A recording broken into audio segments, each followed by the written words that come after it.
Halo warga intelektual sekalian. Baru-baru ini mantan komandan daripada CENTCOM Amerika mengusulkan supaya Amerika merebut Pulau Karts, pulau yang sangat strategis. Siapa komandan yang saya maksud? Namanya adalah Frank McKenzie. Ini sangat luar biasa, guys. Posisinya dulu mantan komandan CENTCOM. Nah, yang jadi pertanyaan, apakah Amerika akan mendengarkan petua daripada mantan komandan ini?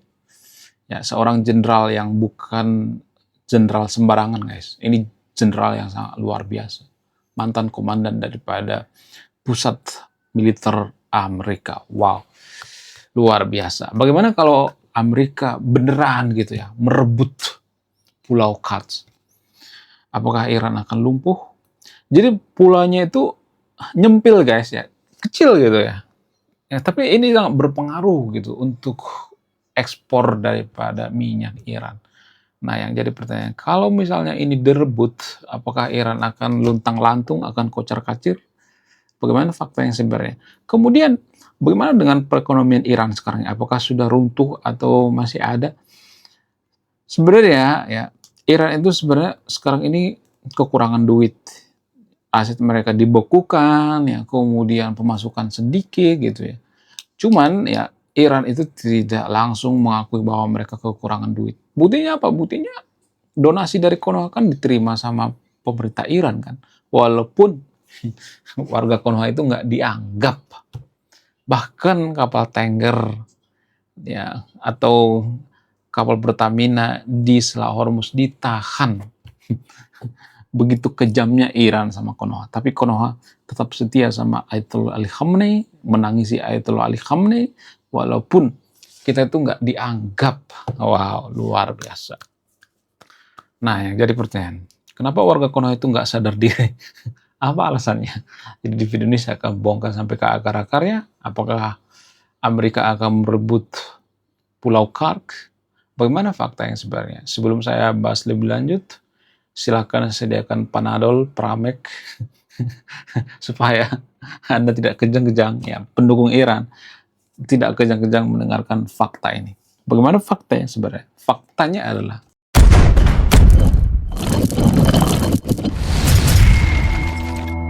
jadi guys, saya sepakat dengan yang dikatakan oleh mantan komandan CENTCOM ini.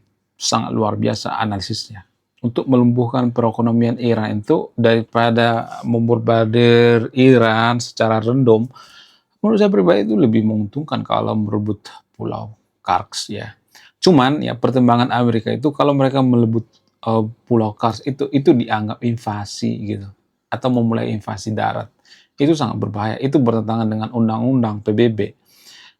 Amerika sampai sekarang masih menaati peraturan PBB kok ya. Walaupun Amerika itu seringkali mengabaikan aturan daripada PBB, tapi mereka menghargai kok. Ya. Walaupun mereka punya hak veto di PBB, Amerika itu punya hak veto, guys. Itu kelebihan daripada Amerika. Kalau Amerika ngomong A ya A, kalau Amerika ngomong B ya B gitu. Itu sangat luar biasa, guys. Mereka punya kekuatan yang sangat luar biasa, gila. Ya, ini jarang dimiliki oleh negara lain, guys. Makanya Amerika disebut negara superpower. Kemudian ya pendukung Iran tuh sering ngecek-ngecek ya. Katanya Amerika negara superpower, tapi Iran aja nggak bisa dihancurkan. Bisa sebenarnya, cuman Amerika itu menjaga gitu ya, menjaga supaya dunia itu tidak menganggap Amerika itu jahat gitu. Mereka bisa aja sebenarnya dengan cara apa? Dengan cara membombardir ya melalui pesawat B-2 Spirit. Mereka punya B-2 Spirit. B-2 Spirit itu nggak bisa dideteksi sama radar Iran. Radar Iran sudah chaos. Sudah nggak ada perlawanan lagi. Ya mungkin sekali-sekali menggunakan drone. Itu pun drone-nya itu drone-drone murahan gitu ya. Drone-drone usang gitu. Kemudian rudal ya. Itu paling rudalnya paling pangkalan militer Amerika yang dibombardir. Itu pun kadang nggak nyampe gitu ya. Kadang yang nyampe cuma proyektilnya doang gitu. Hancur di langit. Tapi itu dibanggakan oleh pendukung Iran. Aduh, betapa mirisnya. Ya, jadi kalau mau banggakan ya banggakan sekalian negara yang ini ya yang perkasa gitu ya, superpower. Itu lebih bagus menurut saya pribadi. Kemudian, nah selain itu, ya kalau misalnya nih Amerika merebut Pulau Kars ini, apakah ekonomi Amerika akan runtuh? Sorry, bukan ekonomi Amerika, ekonomi Iran akan runtuh? Yes, akan runtuh total. Ya, itu akan mencekik perekonomian Iran. Ya sekarang juga mereka itu sudah banyak yang kelaparan, tapi nggak ada yang mediokan gitu ya. Mereka sekarang ini sudah tercekik guys. Ya internet sudah mati gitu ya, dimatikan kembali supaya apa? Supaya ya diyakini itu mengurangi yang namanya serangan terhadap Iran. Padahal nggak juga. Amerika punya satelit, punya segalanya gitu. Harusnya Iran itu sadar diri ya, gak usah lah gitu ya, gak usah nantangin. Ngapain nantangin? Ya kan? Capek gitu ya. Harusnya ya pejabat-pejabat Iran itu menikmati pensiun gitu, bukan malah ngajak perang gitu. Jadi sepertinya pejabat-pejabat Iran ini kecanduan perang gitu ya. Mereka kena batunya. Ya. Dulu lawan mereka itu kecil-kecil seperti Irak gitu ya, negara-negara tetangga. Sekarang mereka berhadapan dengan sesuatu hal yang di luar dugaan mereka gitu. Ya, jadi Iran itu sekarang tempeleng gitu ya, ditampar gitu, dikasih pelajaran. Ya, kan, ditempeleng kiri kanan gitu, plak plak plak plak plak plak gitu. Kemudian selain itu, ya kalau saya perhatikan Iran ini sekarang melakukan transaksi gelap gitu ya. Ada pasar gelap ya. Mereka biasanya menggunakan rel ya, walaupun rel sekarang sudah dihancurkan gitu ya. Ya banyak cara ya dilakukan oleh Iran. Ada yang dari perbatasan ya, ada yang dari perbatasan Irak gitu ya. Ada orang-orang yang negara tetangga yang menyelundupkan minyaknya gitu. Ya, ya seperti itu ya. Mereka melakukan berbagai cara gitu untuk bertahan hidup atau survive. Ya, harusnya mereka udahlah gak usah perang lagi, capek gitu. Ayatollah Ali Khamenei kan sudah meninggal juga gitu. Mereka juga nggak bakal bisa ini ya menyerang Amerika juga gitu ya kan. Gak bisa. Israel aja masih utuh gitu. Tapi kan pendukung Iran pasti akan mengatakan, oh yang kalah itu Amerika, yang kalah itu Israel. Jadi sedikit-sedikit Amerika yang salah gitu ya. Mereka tidak menyalahkan dirinya sendiri gitu. Jadi banyak orang ekonom mengatakan sebenarnya Amerika itulah yang bertanggung jawab kenapa Iran nggak maju. Sebenarnya nggak juga. Yang paling bertanggung jawab itu ya pejabat Iran, masyarakat Iran gitu. Ya pejabat Iran itu bersumber dari mana? Bersumber dari masyarakat Iran. Ya sebenarnya kegagalan daripada Iran itu karena pengaruh dari masyarakatnya sangat mempengaruhi. Kenapa dulu Shah Reza Pahlavi digulingkan? Ya karena banyak masyarakat Iran pengen revolusi kan.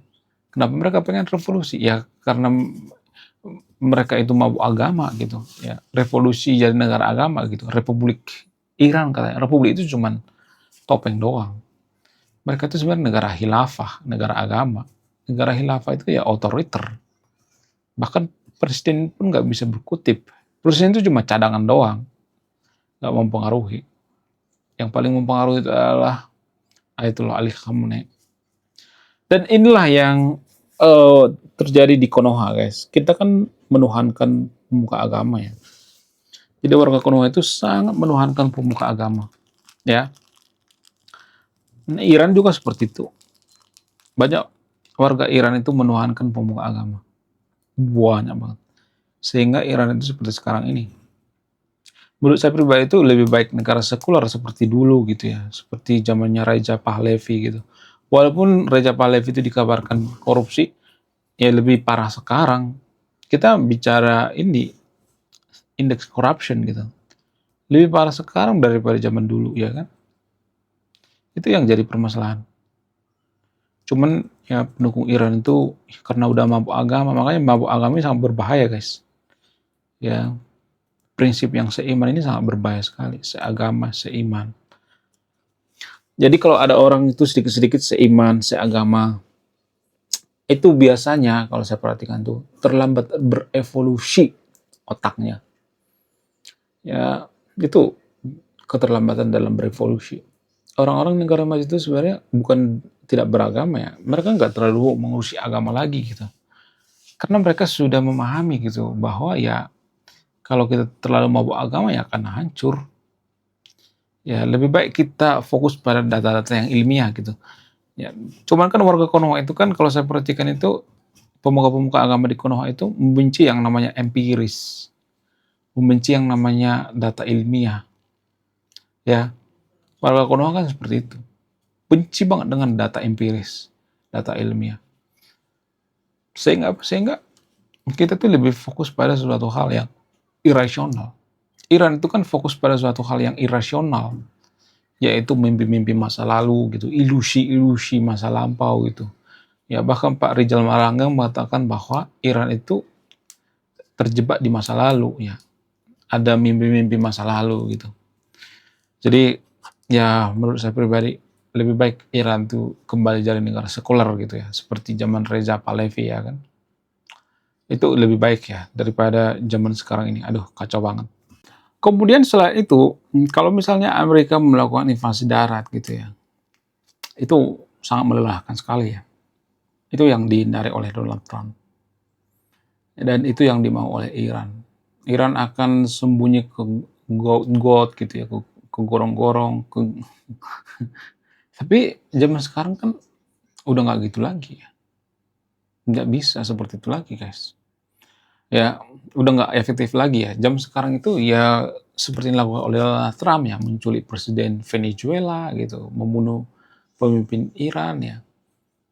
Ya walaupun Iran sampai sekarang ini masih ngotot gitu ya, tapi ya di atas kertas mereka sudah kalah. Itu sudah menjelaskan segalanya.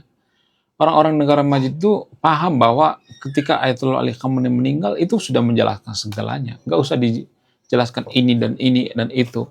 Ya, orang-orang negara maju juga paham bahwa ya sebenarnya ya Iran itu lemah gitu. Cuman mereka nggak mengakui gitu. Itu aja sebenarnya. Lemah guys. Dari segi pertahanan lemah banget. Ya, dari manapun lemah, ekonomi lemah gitu. Kalau misalnya mengatakan, oh banyak orang pintar di Iran. Orang pintar di Iran itu sudah keluar negeri semua guys. Udah nggak mau tinggal di Iran lagi. Capek tinggal di Iran. Sama seperti Konoha, kabur aja dulu ya. Banyak warga Konoha yang kabur ke luar negeri. Karena apa? Karena susah untuk menjadikan Konoha itu jadi negara maju. Ya, saya tidak akan berpihak pada siapapun di sini ya. Silakan simpulkan sendiri ya. Wah, gila, luar biasa. Akhirnya buku kedua dan ketiga gua rilis juga. Buku kedua gua ini judulnya Budi Tanpa Pekerti. Dari judulnya sudah menarik. Dan kisah daripada buku ini sangat-sangat dilematis sekali. Di mana karakter dalam buku ini bercerita ada dua pilihan yang sangat sulit. Yang pertama, ketika seorang tokoh dalam buku ini tidak bawa-bawa agama saat kampanye, maka dia bisa dipastikan kalah. Tapi ketika bawa-bawa agama dalam kampanye, ketika dia bawa-bawa kalimat insya Allah, maka dia bisa dipastikan menang. Nah, yang jadi pertanyaan, kalau Anda di posisi karakter dalam buku ini, mana yang Anda pilih? Ini temanya sangat cocok dengan tema channel ini, bahas tentang agama. Kemudian tidak hanya ini juga menarik guys ya, Tanah Luka. Dari judulnya juga udah kelihatan ya, ini cerita penuh dengan luka. Dimana kisah dalam buku ini ada seorang kiai yang sangat-sangat dilematis. Dia bingung memilih antara menyelamatkan hutan atau menyelamatkan 1.000 anak yatim. Jadi kalau Anda di posisi buku ini, mana yang Anda pilih? Nah, yang menarik dari kedua buku ini adalah menggunakan sudut pandang sastra Nobel. Kapan lagi ya kan baca buku yang setara dengan buku Nobel. Wow, luar biasa. Silahkan di check out sekarang juga. Kalau nggak di check out juga nggak apa-apa. Karena saya nulis buku itu bukan nyari duit sebenarnya. Ya, karena saya pengen berkontribusi terhadap kemajuan bangsa kita. Itu tujuan saya nulis buku ya. Jangan lupa, link pembeliannya ada di pin komentar video ini. Jadi endingnya apa ya? Saya penasaran ini. Saya jadi penasaran ini isinya apa. Beli juga beli. Link pembeliannya ada di pin komentar video ini. Oke guys, saya warga intelektual, salam rasional.